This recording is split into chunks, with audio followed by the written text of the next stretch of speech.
आज हम साइकेन इंडिकेटर के बारे में सीखेंगे।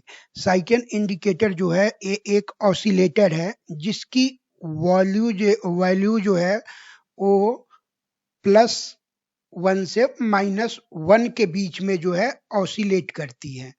लेकिन प्रैक्टिकली जब ये बहुत ही ज़्यादा है जैसे यहाँ पे तो भी हम इसकी वैल्यू देखें तो 0.134 के आसपास में है। तो इसकी वैल्यू जो है पॉजिटिव साइड में मैक्सिमम पॉजिटिव 0.5 तक और नेगेटिव में -0.5 तक आती है। तो सबसे पहले तो ये एक जो है ऑसिलेटर है, तो इसकी वैल्यू जो है ऑसिलेट करती है। मेनली प्रैक्टिकली इसकी वैल्यू जो है 0.5 से -0.5 के बीच में जो है मूव करती है। तो अब है कि इसे हम ये जो किस तरीके से यूज करें। तो यूज करने के लिए जो है सबसे पहली बात तो ये है कि ये एक जो है ट्रेंडिंग इंडिकेटर है, मतलब ये एक ट्रेंड में काम करता है बहुत ही अच्छा, बजाय कि उस समय जबकि प्राइस जो है एक रेंज के बीच में फंस गया हो। तो इसे हम किस तरीके से यूज कर सकते हैं। तो सबसे पहले जो है ये हमें एक ट्रेंड के बारे में बताता है। यदि इसकी वैल्यू जो है पॉजिटिव है तो इसका मतलब है कि ट्रेंड जो है वो बुलिश है, मतलब मार्केट में जो है वो पैसे का फ्लो आ रहा है।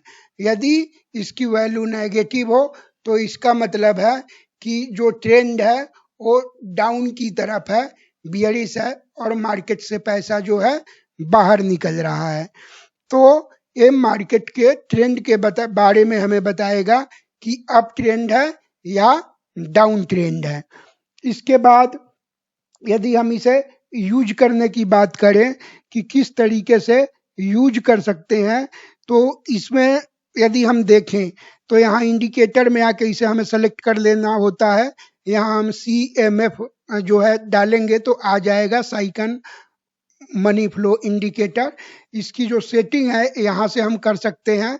नॉर्मली जो डिफॉल्ट सेटिंग होती है इसकी वो 20 दिनों की होती है और इसे हम डिफॉल्ट सेटिंग के साथ ही यूज करेंगे। तो ये हो गया इसका सेटिंग का।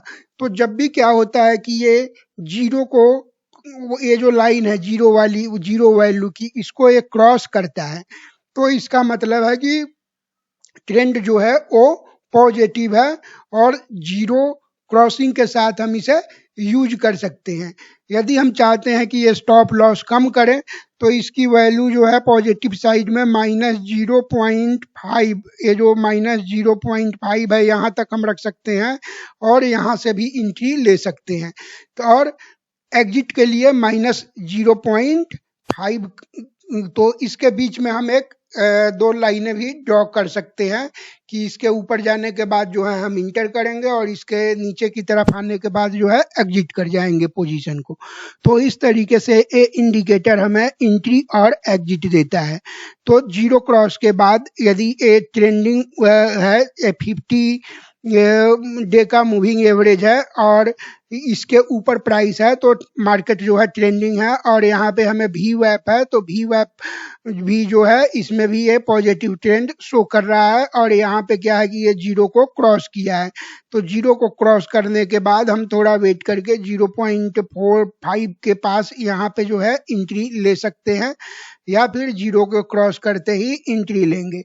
एंट्री लेने के बाद इसमें हम बने रहेंगे और जैसे ही क्या होगा कि ये वैल्यू तो बढ़ रहा है लेकिन यहाँ पे इसकी प्राइस की वैल्यू या तो कांस्टेंट है या ऊपर की तरफ जाए, लेकिन मनी फ्लो जब नेगेटिव हो जाए तो इसे हम कहते हैं कि डाइवर्जेंस, मतलब बिहेवियर में डाइवर्जेंस आ गया। प्राइस तो ऊपर जा रहा है लेकिन CMF की वैल्यू नीचे जा रही है, तो यहाँ पे भी हम एग्जिट कर सकते हैं जब इसमें डाइवर्जेंस दिखे। प्राइस ऊपर जा रहा है लेकिन मार्केट से पैसा निकल रहा है तो हमें आउट हो जाना है। ऐसे ही यदि नीचे की तरफ बने कुछ ऐसा सिचुएशन जैसे कि यहाँ पे है, प्राइस जो है एक सपोर्ट के पास पहुंचा हुआ है, इसे हम प्राइस एक्शन के साथ भी यूज कर सकते हैं। तो यहाँ पे हम देखते हैं कि ये तो कांस्टेंट है लेकिन ये ऊपर की तरफ यहाँ जा रहा है। यहाँ पे डाइवर्जेंस है, प्राइस जा रहा है पर ये नीचे है, लेकिन जैसे जैसे प्राइस ऊपर की ओर जाने लगा, यहाँ पे क्रॉस किया तो यहाँ पे भी एक एंट्री बनती है। तो इस तरीके से इसे हम जो है सपोर्ट रेसिस्टेंस के साथ जो है प्राइस एक्शन को देखते हुए और जीरो क्रॉस ओवर को देखते हुए जो है पॉजिटिव साइड में हम एंट्री ले सकते हैं। और ऐसे ही सेलिंग के लिए जब क्रॉस करके ये नेगेटिव डायरेक्शन में आ रहा है, जैसे कि यहाँ पे हुआ है, तो ये यहाँ से क्रॉस करके ये नेगेटिव में आया है, तो यहाँ पे हम एग्जिट कर सकते हैं। यहाँ पे इसने 50 डे मूविंग एवरेज को भी वी वेब को क्रॉस किया, यहाँ पे इसने फिर 50 डे के मूविंग एवरेज को क्रॉस किया, और यहाँ पे यहाँ से ही भले ही ये प्राइस कांस्टेंट है, पर यहाँ पे ये डाइवर्जेंस दिख रहा है नीचे की ओर, जो है सीएमएफ की वैल्यू आना स्टार्ट हो गया है, तो यहाँ पे एक एग्जिट बनता है। तो इस तरीके से सीएमएफ को जो है जीरो क्रॉसिंग और इसके जो इसमें डाइवर्जेंस आ रहा है, उस डाइवर्जेंस को यूज करते हुए एंट्री और एग्जिट बना सकते हैं।